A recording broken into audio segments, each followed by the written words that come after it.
2020 changed everything, everything. Our cold contemporary homes all of a sudden became warm.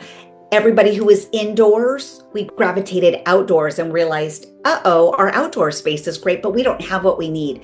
The upsurge in outdoor design, outdoor living, outdoor communal social living has been, I would say we're 100% changed from where we were 4 years ago. Really on trend in terms of what's happening indoors. So sort of bringing this indoor trend outdoors to me is very modern. But it would have all the elements where, multiple people could be doing different activities and preparing different things so that everybody's being part of the process and really getting involved and engaged. And what I love about electric cooking is that it really it takes away all the constraints of where one can put cooking or put these cooking elements.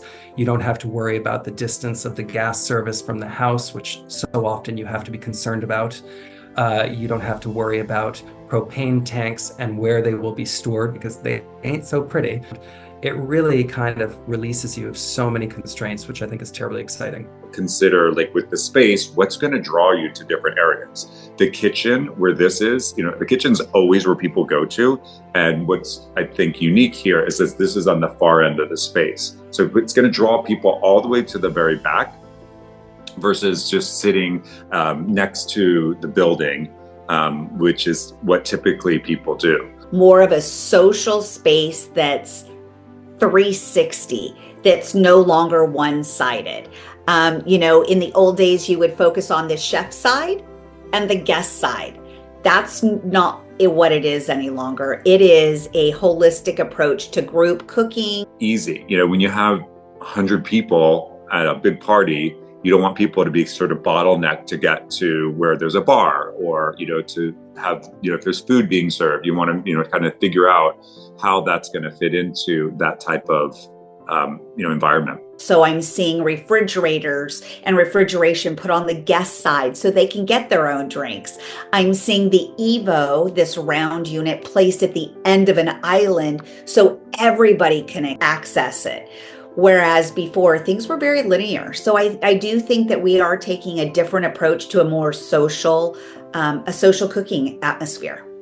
I was thinking about, I didn't want to have a living room space interior look at a living room space exterior. So if you look at the floor plan, where the dining room is inside is adjacent to a big outdoor living area. So that way it doesn't feel redundant. You're making an investment in your outdoor kitchen and you want to make sure that that investment stands the test of time. And so I understand for that reason why the material choices have been limited. But if there is a way to marry the practicality with the kind of frivolity of, aesthetically pleasing finishes, I think that's amazing. And a lot of times it's pretty dated. There's like a little bit of this, like, we're going backwards, you know what I mean? Like, it should feel just as modern outdoors. And there's a lot of companies that are starting to make these outdoor kitchens that are really elevating the game. Color is here. Our world was very gray pre-COVID. We were very silver. We were very gray. We are all about color. So the design industry has seen a huge growth opportunity in color, maybe not necessarily in the cabinetry, but in the actual color of the appliances. It's that concept of bringing your mood inside out, and our designers are doing it. Colors popping up outdoors instead of just flowers, now they're appliances. I mean, where has this been all my life? Because I'm kind of sick of just doing stainless steel outside. Like, that's an amazing thing. That's going to draw a lot of people in who are really sometimes more aesthetic in the way they design their kitchens than they are practical. And so I think that's fantastic.